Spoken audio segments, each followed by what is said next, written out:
Hello and welcome back to episode 2 of the Mets March to October. Today we're getting things started right away with a player lock game to try to get Brandon Nimmo a nice little performance boost. Nimmo's been one of our best all-around players this year. He's got 7 bombs, 12 doubles. He's hitting for some power. He also has a 321 average and a 434 on base with more walks than strikeouts. He's getting it done. So the fact that we have a chance to get him a performance boost so that he plays even better for the rest of the season, that's pretty exciting. We need to be successful in this. So far through 33 games, we have a record of 29-14, which is good for the division lead. 3 games up over the Braves. It actually puts us at the best record in the National League. 1 game better than the Cardinals and the Dodgers. And the AL has nobody over 25 wins, so we actually just have the best record in the entire MLB. So let's get it going here with Nimmo's first AB. It's going to come here in the bottom of the second. We're already down 1, and we have to face a lefty, which kind of is a shame. But Nimmo can hit lefties. Nimmo can definitely hit lefties. Is that going to get... Oh, it's not going to get down.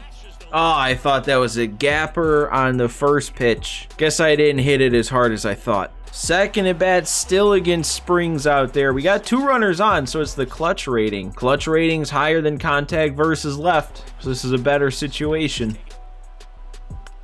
Oh, and I turned on it on 0-2, and I didn't move the PCI enough. It should move the runner up to third, which is good. So at least it's not a nothing at bat. Hopefully we can score off of that. We won't get to see, though, until it sims, but we have the lead now. All right, it's our third AB now. Springs is still out there, so we're only going to get... Well, I guess it's not even guaranteed since we have the lead, but hopefully we get 1 more at bat that we don't have to face Springs.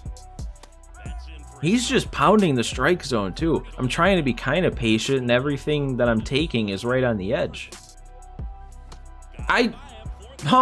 It's not going to tell me because that's the end of the at-bat, but I genuinely don't know how I missed that. I mean, I guess I probably just dropped the PCI because obviously I missed it. So it's the only way I can think of that I wasn't on it. Hopefully we get 1 more shot. Okay, we will get another shot because now the Rays took the lead back. Oh man, and they're not gonna stop here.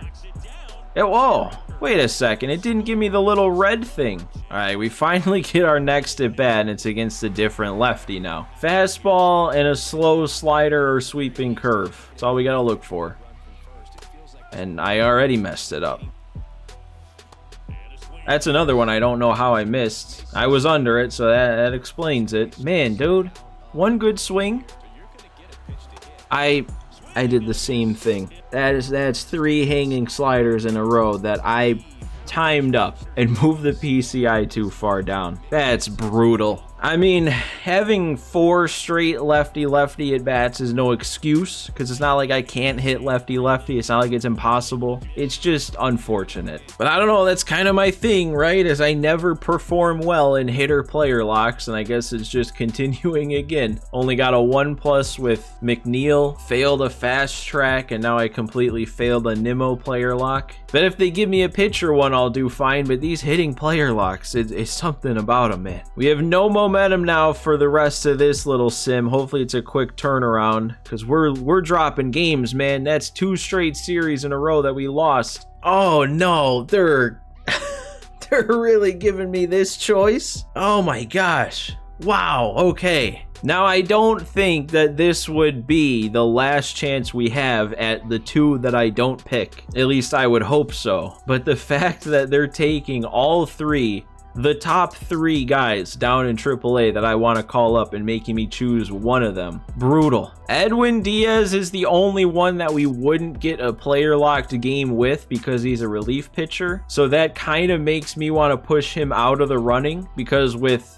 either Verlander or Alvarez, we would get a player lock game and then get a chance to get them an attribute boost. But since you can't player lock as a reliever, we wouldn't get that chance for Diaz. He is going up slightly and he's having a crazy good time down in AAA, but who would have thought that the best closer in the game is just eating AAA pitching for breakfast? Justin Verlander started this season at a 98 overall. We're what, a little over a month in, maybe a month and a half, and he has regressed 6 down to a 92. He's also having a good time down in AAA. Not as many strikeouts as I would have thought. I guess his Ks per 9 rating is taking the biggest hit of everything. But that's the thing. Well, there's 2 things actually. The first thing is, even with how fast he's regressing, he's still going to be in the 80s by the end of the season, which would be better than our worst starting pitcher right now. So that'd still be an upgrade, and we get the chance to player lock as him and get him an attribute boost, and I'm much more confident in getting an attribute boost pitching. I don't know how much that'll change things, but I think it usually gives like a +6 or 7 across the board, at least to young guys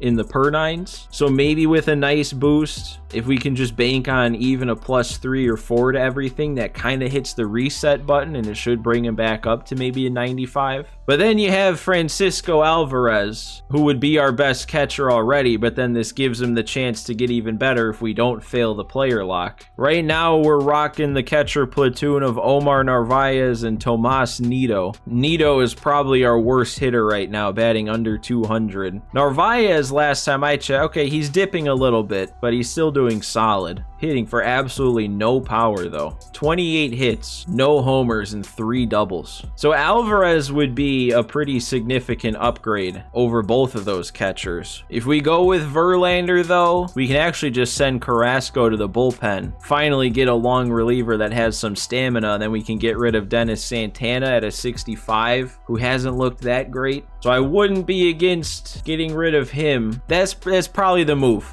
I think this is the move, is to get Verlander up in the bigs, reverse a little bit of that regression with a player lock, and it's probably going to be the biggest upgrade in terms of an overall increase. So let's do it. Let's lock it in. Let's bring up 40-year-old Justin Verlander from the minors. We'll send down Dennis Santana. He's the worst overall actually on the team right now, so that's even easier of a decision then. And then we should be able to hop right into a player lock game with Justin Verlander. It's going to be against the Cubs on the road, but we'll get a chance to get them both that performance boost with the pluses and an attribute boost, and this could be big. Dude, what is going on with Aaron Bummer? I wanted to check because I saw he was in that game when I played a little bit on defense. Ever since we traded for him, he has fallen apart. I think when we traded for him, he had like a 2-something ERA. Granted, it was only like 3 innings at the time, but now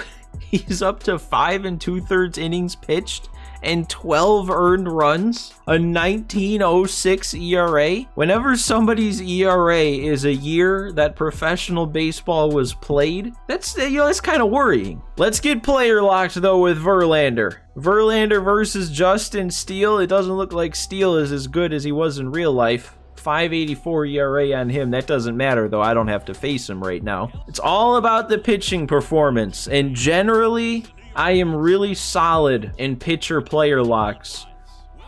And the fact Verlander doesn't have a glove, he just caught that ball barehanded. But the fact that Verlander is still a 92 overall could mean that he's actually one of the best, if not the best pitchers I've ever player locked with in March to October. Look at those AAA numbers, man. Only 9 starts and he threw 70 innings with a 58-4 strikeout to walk ratio. So here we go. Justin Verlander's first pitch of the season. Blow it past him. Couldn't even react. Can I go wipe out 12-6 for a 3-pitch punch out to start? Oh yeah, that's exactly what we're gonna do. This is gonna be fun. Oh, we're gonna get Madrigal down swinging too. Not even close to that slider. And another swing and miss on the slider. Strike out the side on 11 pitches in Verlander's first inning. This is already off to a great start. Just gotta keep this going. Don't let them get anything going, and we should be able to lock up an easy 3+ boost. Fastball up to Patrick Wisdom. We might just strike everybody out. He went around. That's 5. Oh, Ian Happ's being patient. Look at these 3 pitches.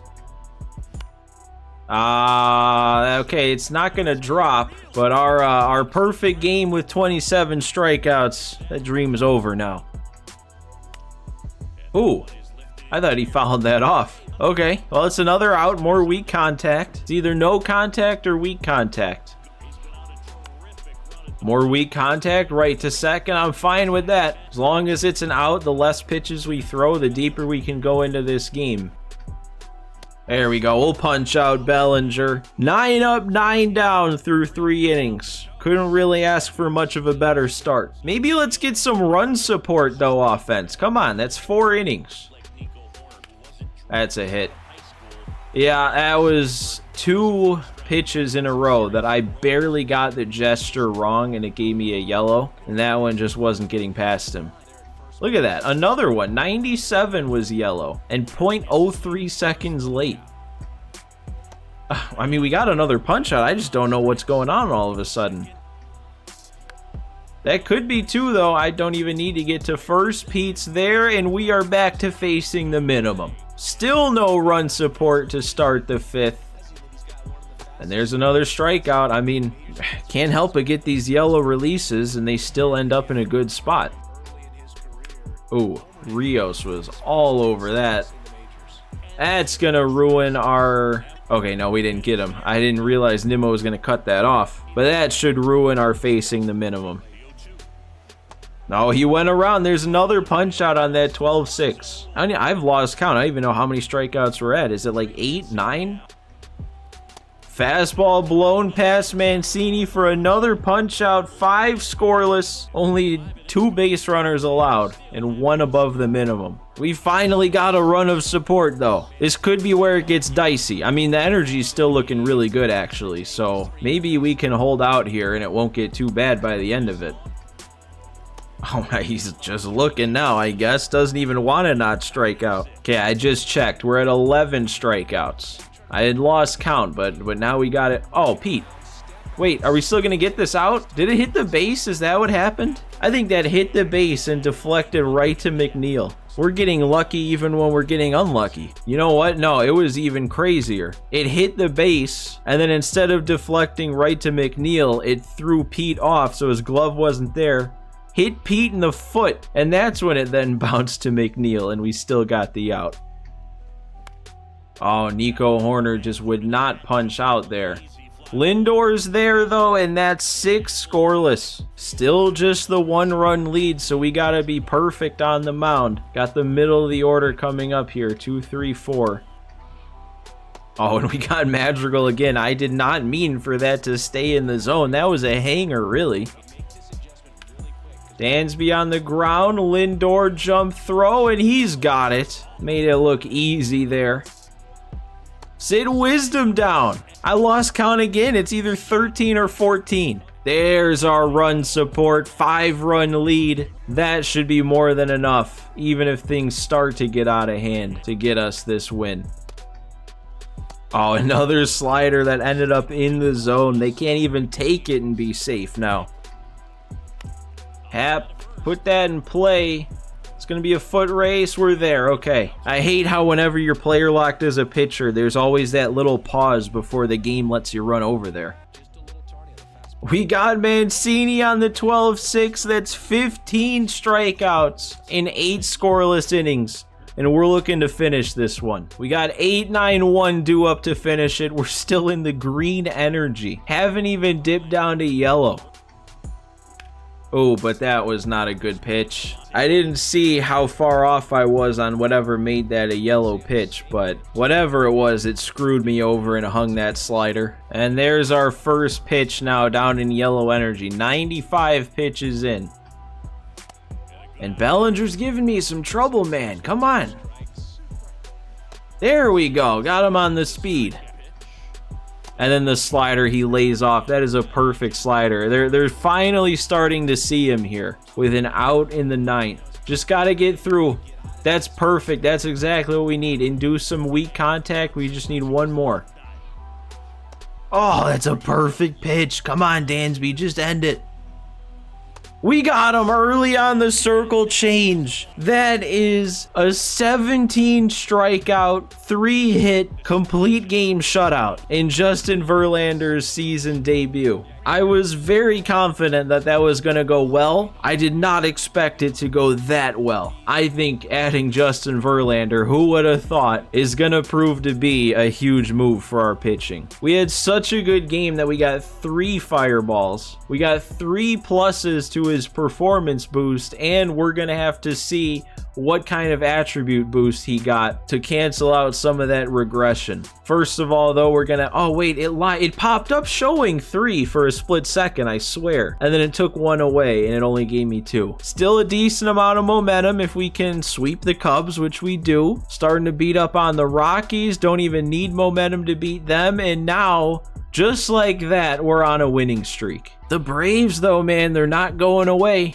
They're only 2.5 back. They've actually gained a half game on me this episode so far. And we have a team batting average now of 302, and adding Verlander got us all the way up to a 2nd ranked team in the league and number 1 in pitching. So let's see, what kind of a boost did we get? He's still only a 92. Did he not get a performance boost? What?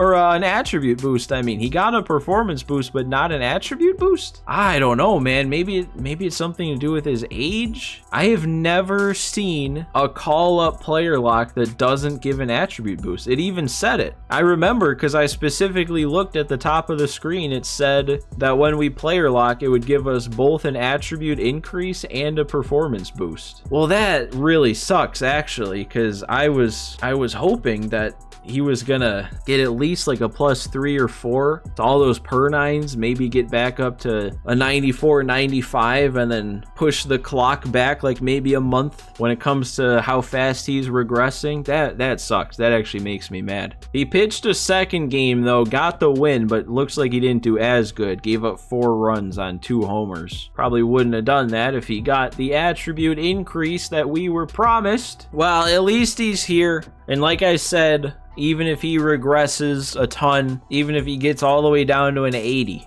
that's still better than having Carlos Carrasco, who himself is regressing plenty. I did want to, after that first game though, after the Nimmo game, I wanted to look at some team stats, and then I got caught up in the fact that we got to call up Verlander, but I do still want to look at some of our stats here. Not take too long, I just want to get a sense for who's doing really good. Pete Alonso right now seems to be leading the team in a lot of categories. Most at bats, most hits, most homers. We have 3 guys though in double-digit homers. Pete, Lindor, and Mark Canha. Mark Canha's having a year. Starling Marte's hitting for some power, also 9 bombs. Nimmo with 8, Pham at 6. Even McNeil has 3. Dan Vogelbach. Look at this season he's putting together. Only 3 bombs, but a 327 average with a 408 on base. Really the only guy, if we sort by, first of all, look at how many guys are up over 300. What is that? 1, 2, 3, 4, 5, 6, 7, 8. We have 8 hitters, 55 games in, that are over 300, and then Lindor's right there. Our only hitter with a bad batting average is Tomas Nido, our platoon lefty hitting only catcher at a 207. We sort by wins above replacement. It's Nimmo at the top of that list, and then Lindor. Makes sense. Center field and shortstop, 2 of the most important defensive positions. Kind of surprised, even with how good Pete's doing, that he only has a 1.6 WAR. I guess he has made 6 errors, so the defense isn't helping him, and the fact that he is a first baseman isn't helping him. Nobody's negative. Even Tomas Nido is at a 0.3 positive. Let's check out the pitching. Sort by innings pitched for the starters. Our pitching is solid, man. Our only 2 guys up in... I just accidentally sorted by ERA. Our only 2 guys up in the 4s are Senga and David Peterson, and a 4.43 isn't even that bad of an ERA. Our relief pitching, I mean, again, if you disqualify Aaron Bummer. Everybody but him, our highest ERA is a 4.32, which is pretty good. I don't know what's going on with Bummer, though. I think next time that we hop into a game, I'm going to have to make a concerted effort to get him in the game myself, and then maybe if I have a good inning or two with him, could kind of get things under control in the sims. And then Robertson as the closer. Massive regression from him too. He's already down to a 72. Did he start at a 77? Because if he did, man, he is dropping quick. Putting up decent enough numbers though. 14 saves, 3.24 ERA, no blown saves yet. Doing a pretty solid job filling in until we can get Edwin Diaz back. But let's get into this game against the Phillies. It's a chance to make a comeback, and I don't really think I've been successful in these chances yet. It's going to be bottom 7. We have a runner on, 1 out, down 1. 8 outs to make something happen, and we're probably going to pinch hit right away because it's a righty for Nito. All right, what should I do? Should I just get Narvaez in, or should I get maybe a better hitter in and then just bring in Narvaez? Yeah, I think that's what I'm going to do. We're going to get Vogel back and at bat here, pinch hitting for Nito, instead of just bringing Narvaez straight in. 327 average, man. Look at him. I want to do something, though. I want to go deep. Oh, did I do it? Is that going to stay fair? Is it really not? Oh, my God. How much did that miss by? 2.1 feet. All right, we'll take the walk. 2.1 feet away, 25 inches away from taking the lead on one swing. We got to bring in some fast, though. We'll get Locastro on first so that a gapper will take the lead. Top of the order coming up. We can get this done. No, I tried to check swing. I'm so tired of this game just letting it fly when I'm barely pressing the button. I don't know the secret. I almost feel like I'm pressing it too lightly, and that's why this happens so often. If I would press it harder and then release, I feel like I'd get more check swings. I'm too good at check swinging for the game to recognize that it's supposed to be a check swing. That's my working theory now. McNeil? I'm sending him. He kind of got a weird little animation. 57 speed is plenty. There's your tie game. I was not feeling good after that strikeout with Marte and Vogelback's swing ending up foul. I did not have a good feeling, but we got it tied at least. Still have a chance to take the lead with speed on second. No, I swung 2-0 at the pitch that I'm waiting for, that fastball kind of middle in, and I still found a way to be late. At least we tied it. At least we did some damage in this first inning. It's a shame, though, we didn't get Locastro around to score, and now we burned that speed a little early if we need it later. Guess we can go out of Vino, get one of our better arms in here with it tied. There we go. Couldn't hold up. There's a punch out. Come on, man. We had him 0-2, and now we can't put him away. Oh, and then he almost got me there, challenging him there on 3-2. Okay, Cutter got Marsh. It was a good inning from Ottavino. 1, 2, 3, couple punch outs. Let's take the lead and then close it out. We got Pete to lead it off. I have not been off to a good start with Pete Alonso in this March to October. This would be the perfect time to change that. That's the perfect time to change it. Cutter right over the middle, and I did not miss. Pete Alonso going deep to give us the lead in the bottom of the 8th. Oh, and then I'm under that. Didn't quite get the PCI up on that, but that could have been more damage if I did. Kind of surprised, not only that they left Brogdon in after the homer, but even to start the inning. I mean, he already didn't have much energy. I would have thought they'd just take him out and get a fresh arm in for the bottom of the 8th in a tie game. But they're still throwing him out there. I probably should have swung. I feel like I was on that. Oh, I bit. I didn't even bite. Nothing broke there. That was just out of the zone, and I swung for some reason. And Nimmo, I'm still not making good swings with him ever since that player lock. At least we got what we needed. We got the lead. Definitely wish we got more, because a 1-run lead with now a 72 overall closer is not very fun. But let's wrap it up. And I know I said I was going to try and get Bummer in, but the 3 batters due up don't really match up well to have a lefty out there. Even Stott is better lefty-lefty. Oh, nice spot on that cutter. Oh my God, an even better spot on that knuckle curve. Oh, dude, we had him 0-2. He brought it back to 3-2 and then took that. And now we got to deal with Trey Turner. Oh my God, we did not want to give up a base runner.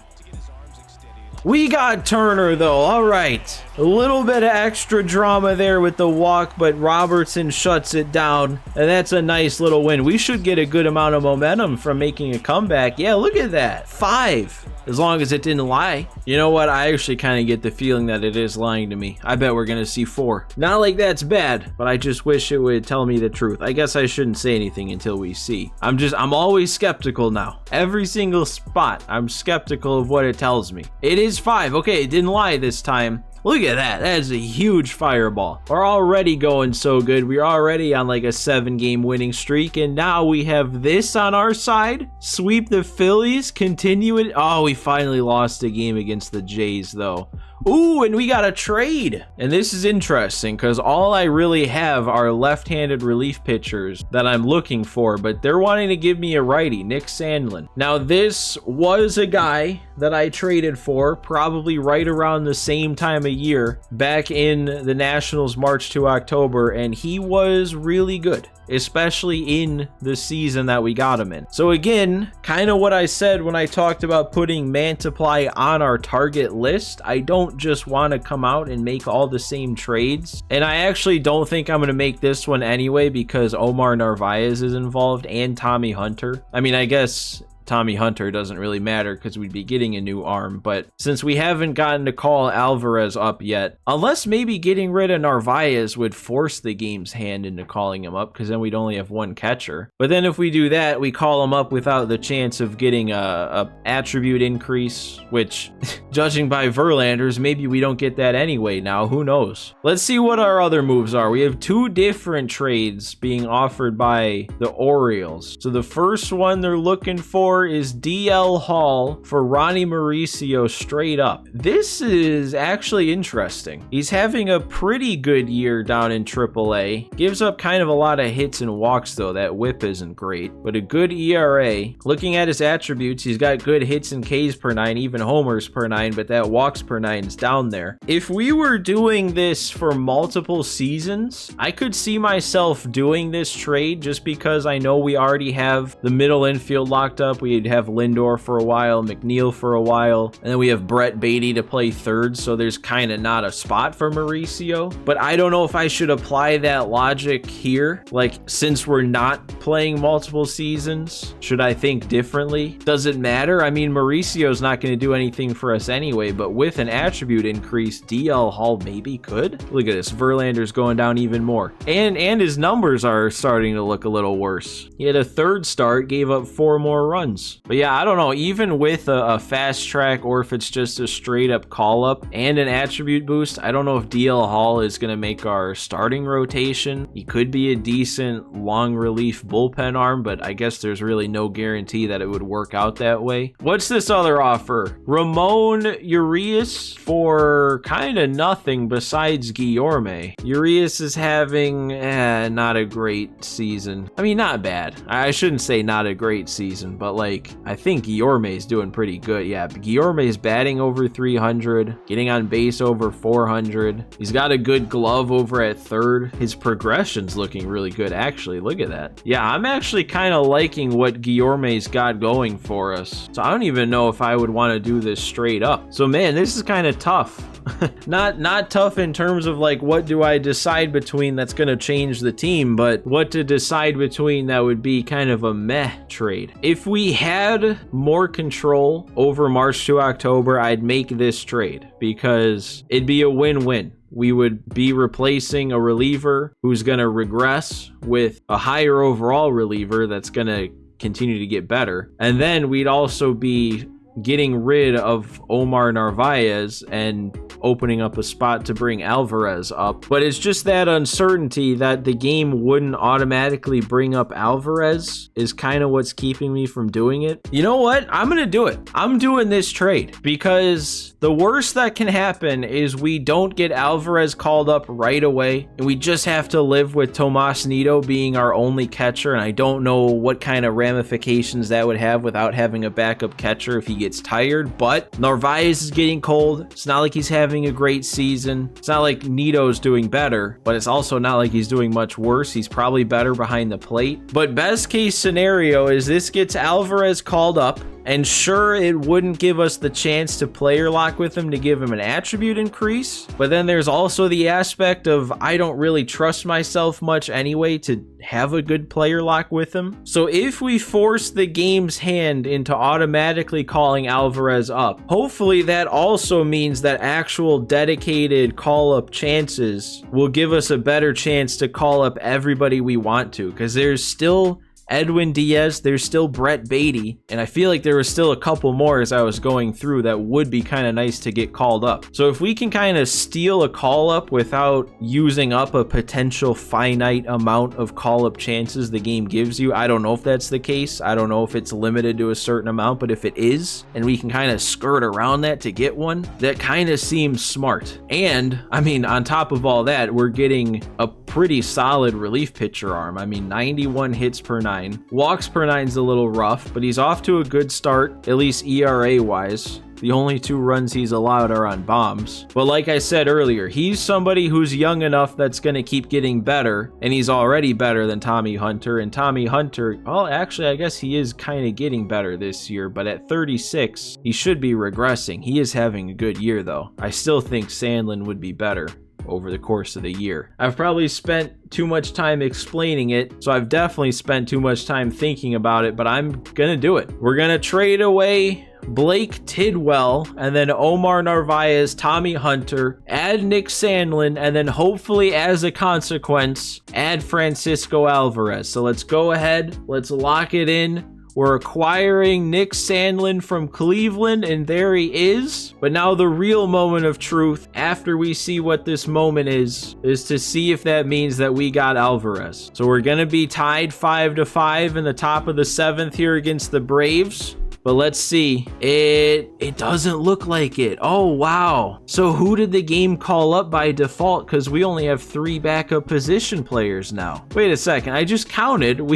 It didn't call up anybody. We just have 25 players on the roster now. What? Can't be doing that. What is this? Because there's nobody new that got called up pitching. It's just adding in Nick Sandlin. So that's 5 starters, 8 relievers. That's 13. And then 9 starters is 22. And then 3 bench players. That's only 25 players. Wow. I didn't really factor that in as a possibility when I was thinking of worst case scenario. Okay. Oh man, and look at how good it would be if the game called him up. He's getting some progression, man. +7 to the power versus lefties. Well, I don't know, man. I guess maybe I'm just being optimistic, but maybe the game just needs an extra day to make a corresponding roster move. I don't know. Hopefully, after I play this game against the Braves and then we sim more, maybe the game will make a move. I don't know. That's just me wishful thinking. But after all those wins, we're up to a 42-19 record with a projected win total of 101. All right, let's get ourselves into this Braves game. This would be a big game to take. Widen that 3.5 game lead, give us some momentum, take some more games in this series. This would be big for the early season. Do we finally get to use Senga? I hope he has energy. This is the first game, like a third of the way in, that we're loading in with Kodai Senga pitching. I have a feeling though that with 5 runs on the board, actually I guess there's even a chance he's not still in the game. No, he is. I just have the feeling he might not have energy. And Lindor? I don't think, yeah, I actually thought I hit it weaker than that. I thought it could drop in. Not a bad swing. I caught a glimpse of that PCI right before it left. I think that maybe could have been hit better. All right, Senga's at 78 pitches. He's got a little energy. I'm going to keep him in just because I want to use him. But actually, I forgot to take a look at what we've got going on today. Where our runs came from. Guillorme and Alonso. That's it. That's who's driven in our runs. Guillorme's gone deep. We have a couple doubles on the board, and then we already saw Senga's day. Only 2 of those runs earned, though. Pete Alonso is racking up errors. I don't know. I mean, I don't think we have anybody else who can really play a better first base, but we might just need to get him at DH. All right, we got the grounder from Rosario. I wanted to break out that ghost fork on a 2-strike count. Canna got a bad jump. That's gonna get down, isn't it? Dang. Well, do I want to take Senga out now? Yeah, going back up to the top of the order. Well, I already got a double at the top of the order. Yeah, I gotta go to the pen. We'll go to our new guy then. We'll go to Nick Sandlin to get us out of this jam. First outing in a Mets jersey. And right away, we're getting a first pitch grounder. Kind of left that right down the pipe, though, which isn't what I wanted to do. Splitter ground ball. We're going to strand that runner on base. Game still tied. Nimmo, there we go. Got that 3-1 semi-hanging slider. Didn't miss it. Canna with a perfect to center. Please, Carey. That's such a good swing. No. Oh, you hate when that happens. Doesn't need to happen. I got a pinch hit. We can't let Vogelback stay in against the lefty. We'll go Escobar. Hopefully he can make just as good of a swing. Maybe his will carry with a bit more power. Oh, it's not a perfect, but it is down the third base line. I'm going to get him up to third. Great swing from Escobar. Great pinch hit appearance. All we need from Tomas Nido out of the 9-hole is to not ground into a double play, and also preferably not strike out or pop out. Oh, they're going to a righty. See, and this is now the thing. No more Narvaez means we're stuck with Nido in. Can't even bring a lefty off the bench and then have a backup catcher because we just don't have a backup catcher. Okay, a 3-0 count though. I'll let you walk me. I did take the second pitch, and that one's going to be the one that walks me. We got bases loaded. A little bit better of a bat up now in Marte. No, how? I dropped too far, and I was late apparently. Oh no, that was it. That was the pitch. Oh, that was also... How did I... There's no way. That pitch is so slow. Oh, see, that time the PCI was there, but I was early. Dude, I am just swinging away now. And I popped it up. That is not a good spot for Guillorme. Becomes a terrible hitter with runners in scoring position, down to a 45 clutch rating. I can't believe I didn't cash in a single run on that. All right, we're keeping it on the ground, though. Acuna with a rocket to first. Olsen did not just take that. Oh my God. Okay, well, let's just get another ground ball. Or let's punch out Ozuna. That works for me. All right, there we go. Another punch out on the slider. Great first outing for Sandlin to keep it where it's at. We got to score this inning or else we'll have to win in extras. I just want to win now. They're going back to another lefty. What do we got? McNeil's up right now. We'll keep him in. It's a pretty good spot of the order to do damage. Oh, I thought I hit that well. Felt like I waited back so long and I was still early and way on top of it. No, my God, I can't slow the bat down. They keep bringing in arms with these slow breaking pitches and I can't wait back. Ooh, that stayed in. Unfortunate. I am not hitting well. I mean, I got the swing that I needed to have with Canna. It was just unlucky that it didn't do anything. That doesn't even have to leave. If that just got down, it's a 1-run lead.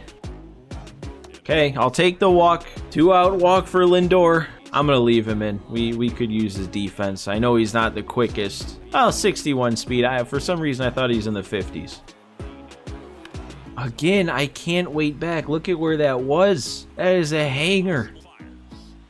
Wow, that had so much break. And now it's headed to the bottom of the ninth. This is terrible. We gotta beat the Braves when we have the chance. All right, Ottavino, keep us in this game. Keep it alive. That's a terrible start. Perfect swing, leadoff base hit. Now we got to keep him from getting around. Don't like it. Come on, bad bunt. Not as bad as I wanted it to be. Wanted a rocket. Turn 2. I don't know. With 88 speed? Yeah, we didn't get it there. That's a tough spot on a grounder to ever turn 2 when the second baseman has to go to his left. I can't go all out for that. We gotta hold up. He's gonna get to third. Wait, what is he doing? What? The CPU? Hello, game? Are we okay? Well, I guess that was a good play then. Maybe for some reason the CPU got confused and acted like it was one of those that got past me that I overcommitted on. I don't know. Well, Canna isn't even going to move the runner up because I'm not running on Acuna. Okay, we'll take the walk. Doesn't help a ton, just sets up the double play with an out. At least they're going to leave the lefty in for Nito. I went swinging. I was looking for one thing, and that was a cutter down the middle on a 3-1 count, and I got it, and I was on top of it. I had so many different spots that I could have come through in, and I have not cashed in a single time. I don't know. I'm going to Carrasco, kind of for 2 reasons. One, I think he's just like either tied or is our highest rated arm left in the pen, and he's technically our long reliever now, so if this is going to be a long extra innings game, he can go. Well, Austin Riley just did not swing a single time, and I couldn't find the zone. That's fine. I was kind of hoping, though, pitch to Riley, get him out, and then walk Acuna. But now we got to deal with an Acuna who has 10 total bases today already. Come on. What's going on with Carrasco? Why can't I hit the spots? Even when I hit the spot, I don't hit the spot. And then that's going to be the game. Get me over fastball on 2-0 is never a good idea to a guy like Acuna. It just, I would have rather him driven the ball to the gap or something than hit one that just barely gets by. I didn't deserve that win. Doesn't matter how I lost, I didn't deserve to win. Just terrible. I'm gonna guess that top bar is only a 2. So it'll be 3 snowflakes overall, but if I remember right, we were kind of at neutral. So 3 snowflakes is gonna be a lot of negative. We're gonna drop the division. Yeah, because now it's down to a 2.5 game lead. Okay, I guess we weren't quite at neutral. We had a little bit, so it's not as bad as it could have been. But still, the rest of the series, are we gonna drop? No, we won a game, okay. But now we're losing to the Pirates, which isn't good. We're going to get a chance to finish strong for a morale-boosting win. I'll just read the thing. Let's see, though. Okay, well, first of all, we're still up 2. Did the game call up Alvarez, or did it call up anybody, or are we still just rocking with 25 men on a 26-man roster? It did! It did call up Alvarez. My optimism paid off. The game just needed an extra day for some reason for that corresponding transaction to go through. But that just turns it into an even better trade now because we finessed our way to get Alvarez. The only drawback is we weren't able to get him up here with an attribute boost player lock. But I mean, look at how he's already progressing. Oh, he's already playing. He's played in 3 games. He's gone 4 for 11, batting .364. Good start for him. That's huge. I'm excited now. We've got 2 of our 3 biggest call-ups up now. We still have over half the season to go. All right, well, I was so caught up in everything else, I didn't realize this is quite the situation we're loading into. We've got a 2-run lead to hold on to in the bottom of the 9th with 2 on, only 1 out. Got to get out of a jam. I'm assuming it's Robertson on the mound to finish it, so let's finish it. Oh, it's Senga. Okay, it's not going to be Senga for long. Not going to push for the complete game shutout in a spot like this. And yeah, he's got no energy. 117 pitches. You've done your job. You're good. You can rest. Man, the matchups here, though, are rough because Choi doesn't hit lefties well. Doesn't hit righties amazing, but he definitely hits righties better. But then McCutcheon up next hits lefties way better. I'm just going to go to Robertson. Not even going to play this matchup game. We're just going to go to our guy, go to our closer. He'll get us out of this jam. We can walk away with a win. Man, that's O'Neal Cruz on second also. So anything that gets through the infield is going to score him. Oh, we got him popped up. That's going to make everybody stay where they're at. All right, now we just got to deal with McCutcheon. We got him to chase that one, though, and Alvarez has the block. There we go. That's a nice little win in a quick game. And how about David Robertson, man? Even with all his regression that he's having to work through, he's a perfect 17 for 17 in his save chances. He is holding down the fort while we wait for Diaz. All right, 2 fireballs is going to flip it back positive. Not a ton positive. Kind of want a quicker turnaround here.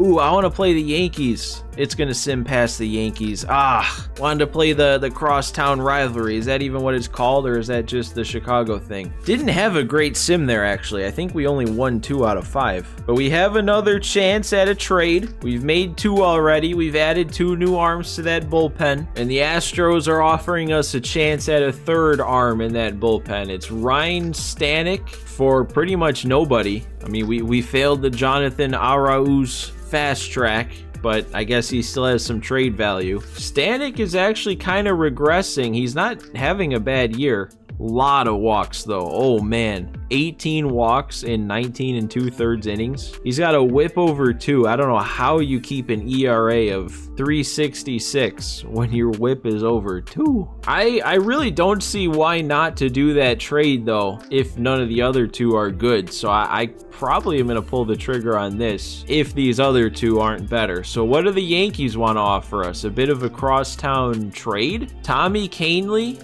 for only 1 guy. That's interesting. Is Kahnle, well, he's down in AAA. He has, well, I guess the only difference is he has a circle change instead of a splitter. His per nines aren't quite as good, except he's probably going to walk less guys. And we're only giving up 1 dude. Not like it really matters. Not like we're giving up anybody we care about in the other one. How about the Dodgers? Jimmy Nelson, okay, so it's just 3 early 30s, low 70s righty arms. Jimmy Nelson's also down in AAA. He's regressing slightly. He's 2 years older than Stanek.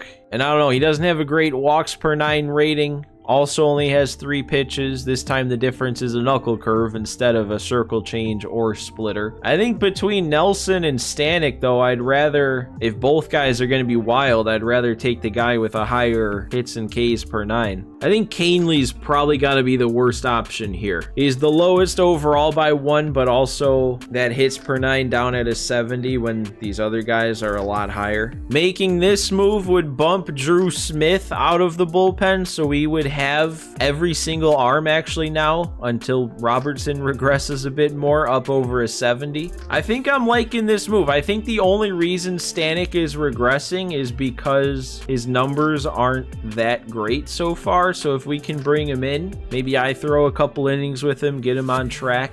Maybe that turns things around. I guess that also makes me just realize that I still haven't used Aaron Bummer like I said I wanted to. Numbers still looking good on him. But yeah, I think I'm going to do it. I think we're going to bring in Ryan Stanek from the Astros. Wonder what kind of shape the Astros are in to get rid of what's got to be a better relief arm. So yeah, let's do it. Let's bring in another reliever. Get Ryan Stanek in a Mets jersey.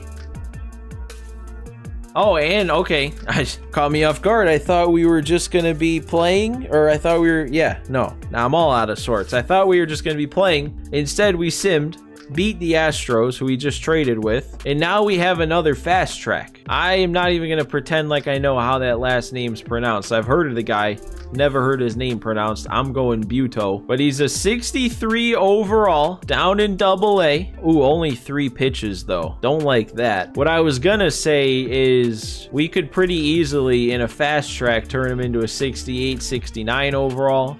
bump that potential up to a B. Then if it gave me the chance to call him up, could have gotten him up to around a 74 overall. Then he would have been pretty good. But with only 3 pitches, I don't really know about that. I don't know if I'd want to bring that up. And you know what? If I don't see potential in bringing him up, I almost don't want to do this. I don't know. I still don't know after all these years if this is exactly how the game works. But if I maybe decline this one, maybe that opens up the chance for a different fast track to pop up sooner than another one would anyway. So yeah, I'm going to decline this just because I don't really see a scenario in which I bring Jose Buto up this season. So we're going to decline and move on. And it looks like we're just going to play here in our second game against the Astros. And we got to avoid getting walked off again. This is like the same, well, I was going to say it's like the same spot, but we're not trying to hold on to a lead this time. All right, but we have Stanek. It was Drew Smith that got sent down, and now our entire bullpen is up over a 70. But man, it is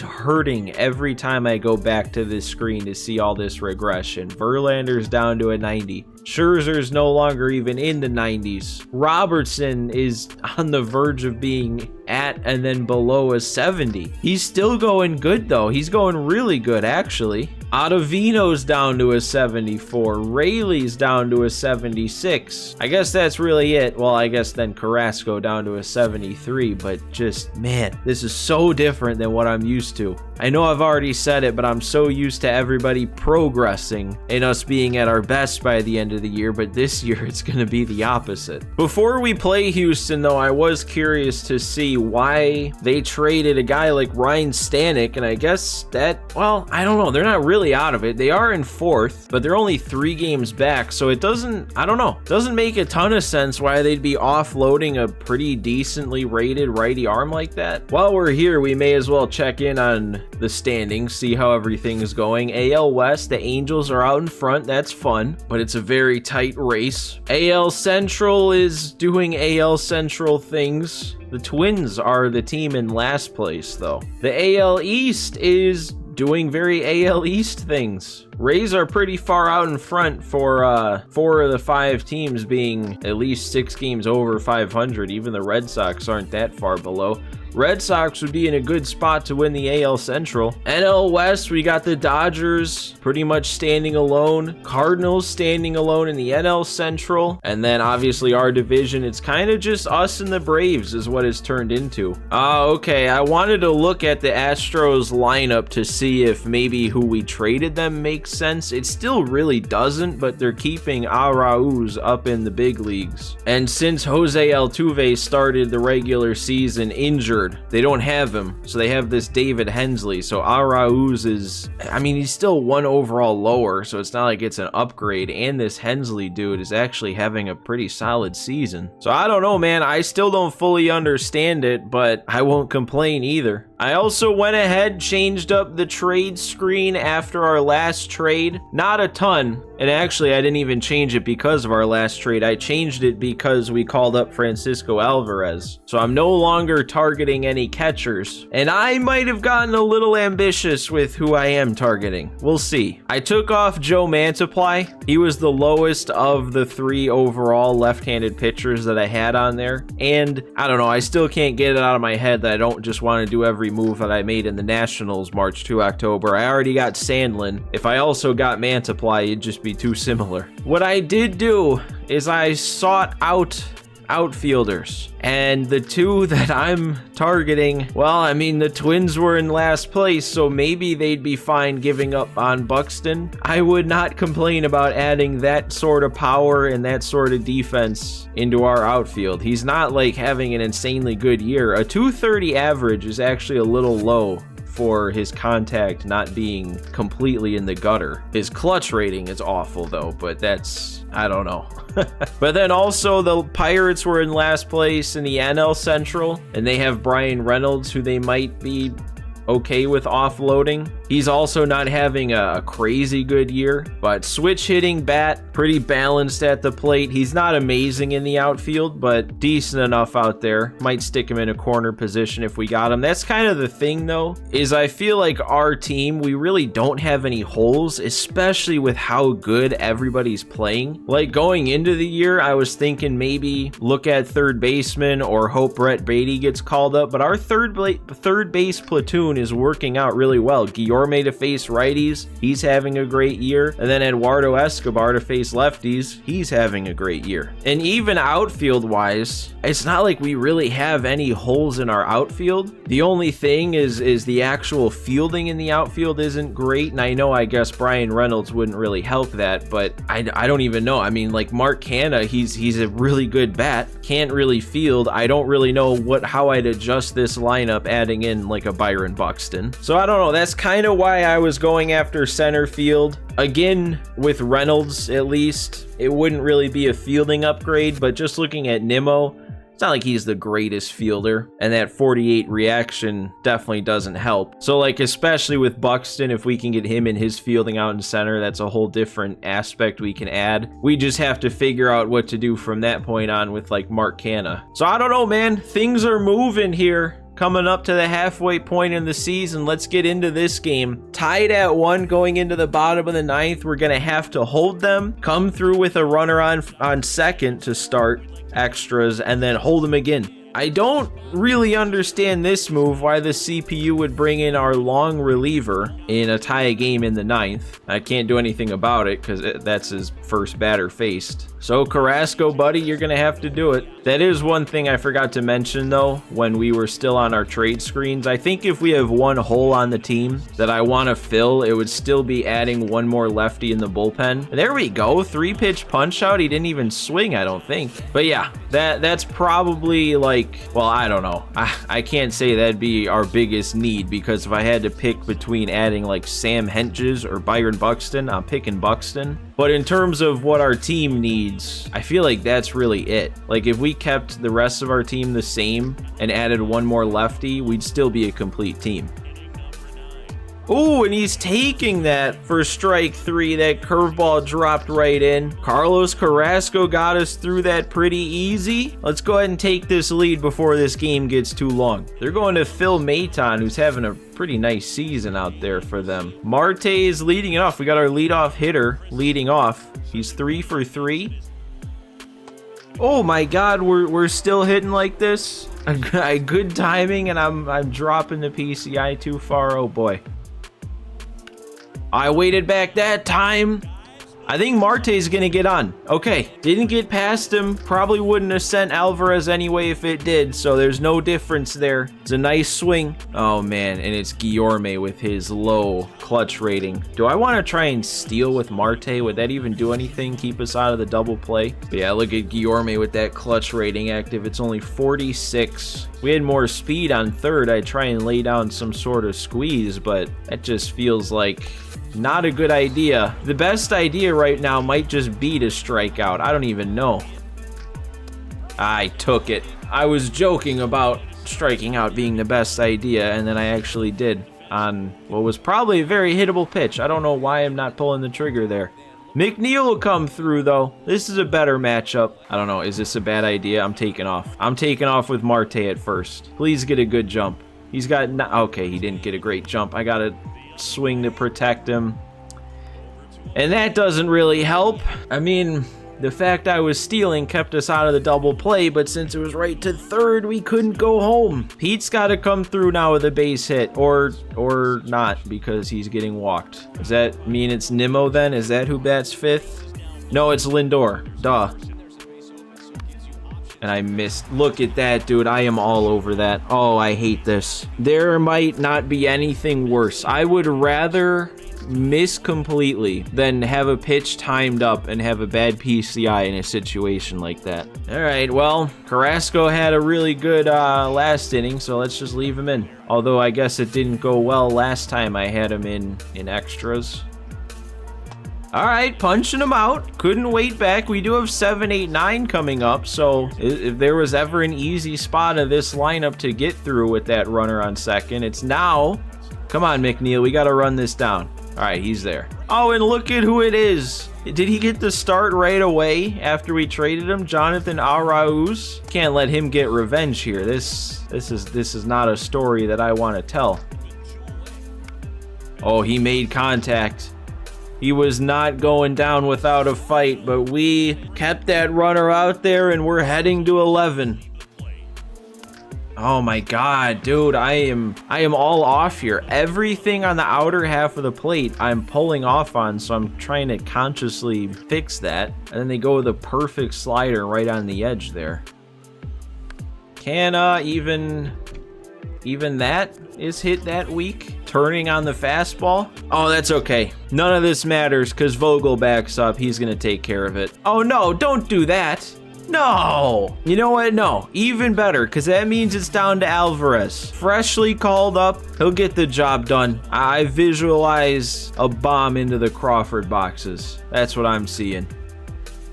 Come on, man. Challenge me. Don't nibble like that on 2-0. This is the 9-hitter. Just go for it.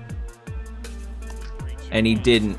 Not a single pitch they came after me there. Even the 2 strikes were right on the edge. And they're going to a new arm. We got to deal with Brian Abreu. And it's the top of the order. It's Marte. He's got 4 singles now today. 4 for 4. This would be a good way to cap his day off with 1 more.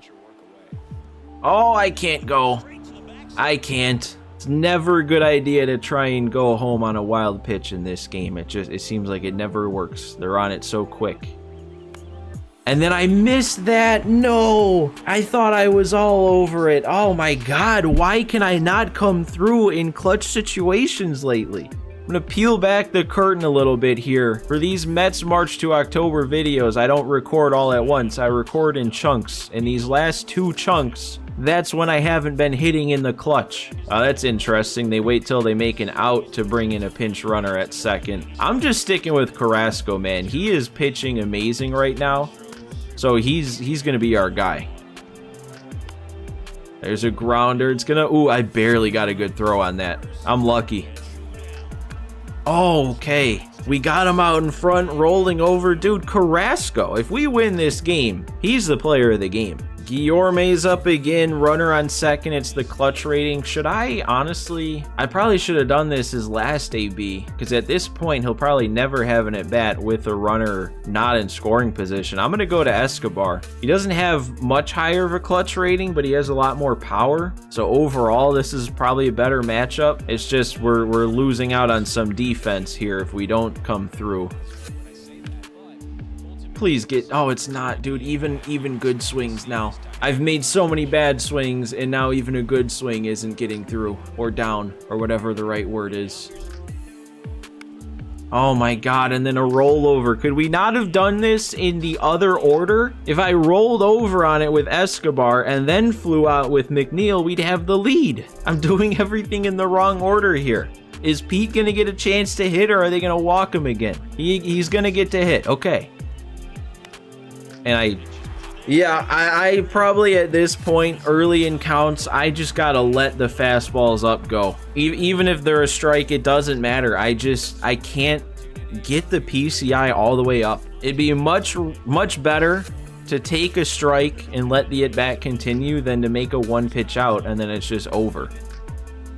Oh my God, we turned the order over and Carrasco's still sitting down Tucker. That was a fastball right down the pipe. And again, they wait until the first out to bring in a pinch runner. I don't understand that.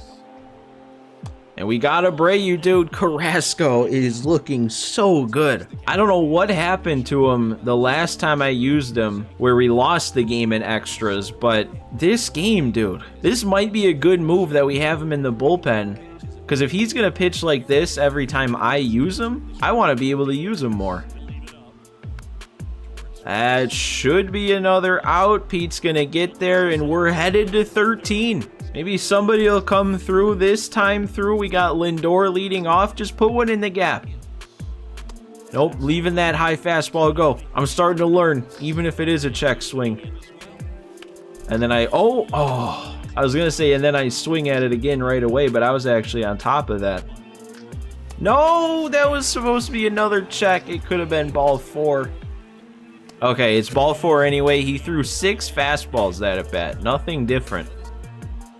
Nimmo? Oh, it got through. I'm sending him.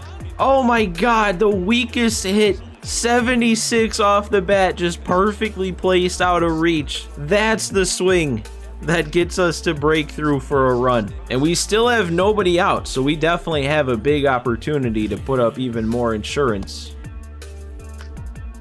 Okay, I'm sending him. That'll be another run. Well, hopefully. I guess I shouldn't speak too soon.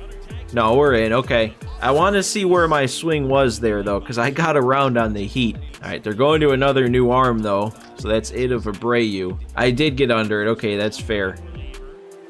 Okay, that's not a great AB there, Dan.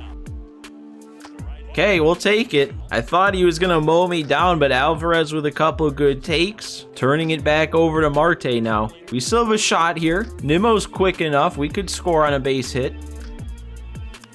Or I'll just get under it again and pop it up. Great. Now, look, I know this is like prime closer spot. Bring in your guy with a 2-run lead, get the save. With how good Carrasco's been pitching, I don't want to take him out. So he's going to finish it. Unless he gives up a base runner, then I'll probably go to Robertson. But for now, this is Carrasco's game to finish.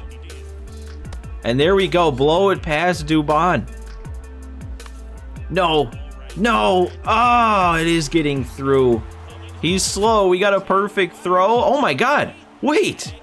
Oh, I kind of thought that was scoring no matter what. I didn't think I had a shot on there, but Marte with an absolute cannon to gun him down. That was a huge play.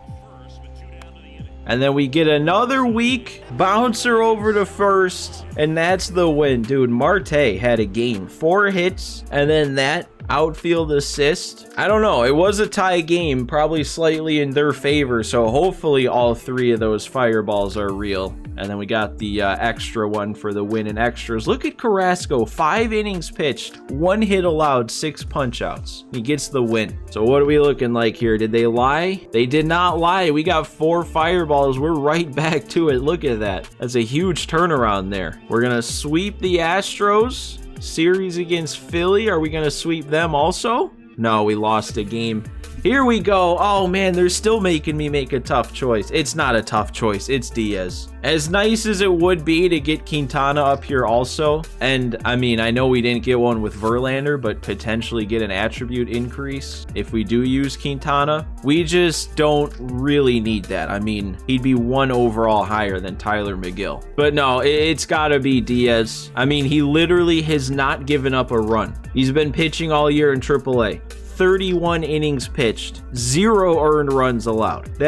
I don't care what level he's at, that's crazy. And he's been progressing while he's down there. That walks per 9 plus 4, homers per 9 plus 2. Already maxed out on the hits, Ks, and clutch. Yeah, this is Edwin Diaz. Especially with Robertson regressing like he is, being down to a 71. That actually makes him our lowest overall reliever. I hate to just like get rid of him, because in terms of overall, he should be the one I send down. But look at the season he's put together, man. While we've been waiting for Diaz to show up, David Robertson has gone 19 for 19 in save opportunities. He's only given up 12 hits in 22 1/3, and he has a 2.42 ERA. I don't know, like I said, I hate to do it. It's probably the best move right now. I didn't realize it only lets me send down pitchers. I thought at least in the past it gave me a chance if I wanted to send down a position player. But yeah, I hate to do it. It's got to be the smartest move though. If Robertson has regressed this much and we're not even halfway through the season, he's going to be down to like a 66 or at least somewhere in the 60s by the end of the year. And I wouldn't want to bring him in a big spot in the playoffs. So you did good. You did what you needed to do. You filled in well, Robertson, but you're done. I can't stress enough how much I hate to do this, but Edwin Diaz is here. That's what we need to focus on. And that completes our biggest call-ups that we needed from the start of the season. We got Verlander. We got Alvarez. Now we have Edwin Diaz, and now this Mets team looks right. Sound the trumpets. I know we're like a game or two away from the actual halfway mark, and I think I said that I wanted to get to about the 90 game mark in this episode, but I think that is actually a pretty good spot to call it. But I'm feeling good. I'm feeling really good about how this team's playing, how it's starting to look, especially now having Diaz. Actually, let's check before we go. We're still second ranked. I wasn't sure if maybe getting Diaz would push us up to number 1. But that is going to be it for episode 2 of this Mets March to October. I hope you guys are enjoying so far. I got a lot of good feedback on the first episode. You guys seem to like this idea. You like the longer style video. So I'm going to do the best I can to try and get a new episode out every Sunday. So one last time, guys, make sure if you're not subscribed to the channel yet, you do me a favor, hit that subscribe button. But thanks for watching today, guys, and I will see you next time.